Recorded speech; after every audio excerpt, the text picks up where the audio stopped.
అడవుల మధ్య అభివృద్ధికి దూరంగా ఉంటున్న ఆదివాసీల జీవితాల్లో వెలుగులు నింపారు హెమండార్ఫ్ దంపతులు. నేడు అడవి బిడ్డలు ఎంతో కొంత అభివృద్ధి చెందుతున్నారంటే హెమండార్ఫ్ దంపతులు చేసిన కృషి వల్లనే. స్వతంత్రం రాకముందే ఆదివాసీలకు లక్షల ఎకరాల భూమి పంపిణీ చేయించి వారి గుండెల్లో నిలిచిపోయారు. జైనూర్ మండలంలోని మార్లవాయిలో ఏటా జనవరి 11వ తేదీన హెమండార్ఫ్ దంపతుల వర్ధంతి జరుగుతుంది. ఆస్ట్రేలియాకు చెందిన హెమండార్ఫ్ మన దేశంలోని ఆదిమ జాతుల జీవన శైలిపై అధ్యయనం కోసం వచ్చారు. 1930వ దశకంలోనే ఆయన ఈశాన్య రాష్ట్రాల్లో అధ్యయనం చేసి మానవ పరిణామక్రమ శాస్త్రవేత్తగా పేరు తెచ్చుకున్నారు. 1940లో కుమురం భీం జలజంగల్ జమీన్ కోసం రజాకార్లతో పోరాడుతూ అమరుడయ్యాడు. దీంతో నిజాం ప్రభుత్వం ఆదివాసుల తిరుగుబాటుకు కారణాలు అధ్యయనం చేసి నివేదించాలని కోరుతూ హెమండార్ఫ్ను ఆదిలాబాద్ పంపించింది. 1940లో ఇక్కడికి వచ్చిన ప్రొఫెసర్ హెమండార్ఫ్, బెట్టీ ఎలిజబెత్ దంపతులు ఆదివాసుల సంస్కృతి సంప్రదాయాలు, వారి జీవన శైలిని అధ్యయనం చేస్తూ మార్లవాయిలోనే స్థిరపడ్డారు. హెమండార్ఫ్ కృషి ఫలితంగానే నిజాం ప్రభుత్వం 10,000 గిరిజన కుటుంబాలకు 1.60 లక్షల ఎకరాల భూమిని పంపిణీ చేసింది. అంతేకాకుండా డార్ఫ్ సలహా మేరకు నిజాం ప్రభుత్వం 1945లో గిరిజనుల అభివృద్ధి కోసం ప్రత్యేక అధికారిని కూడా నియమించింది. 1946లో మార్లవాయి, తాడవాయి, కొత్తమెల్ల ప్రాంతాల్లో 30 గిరిజన పాఠశాలలను స్థాపించింది.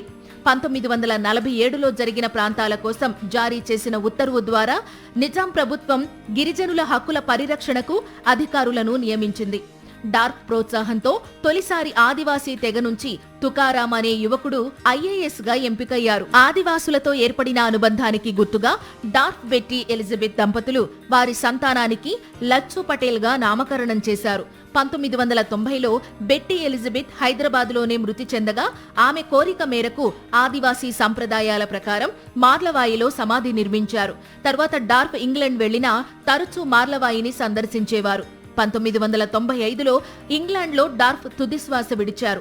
అయితే హెమండార్ఫ్ దంపతుల సేవలు మరువని గిరిపుత్రులు మార్లవాయిలో వారి విగ్రహాలు ఏర్పాటు చేశారు.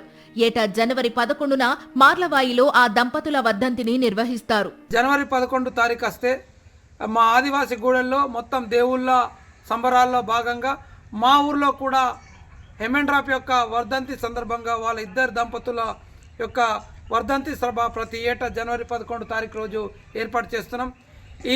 ఈ సభకు యావత్ ఆదివాసీ సమాజంతో పాటు అధికారులు, ప్రజాప్రతినిధులు పెద్ద ఎత్తున వచ్చి వాళ్లకు నివాళులర్పిస్తారు.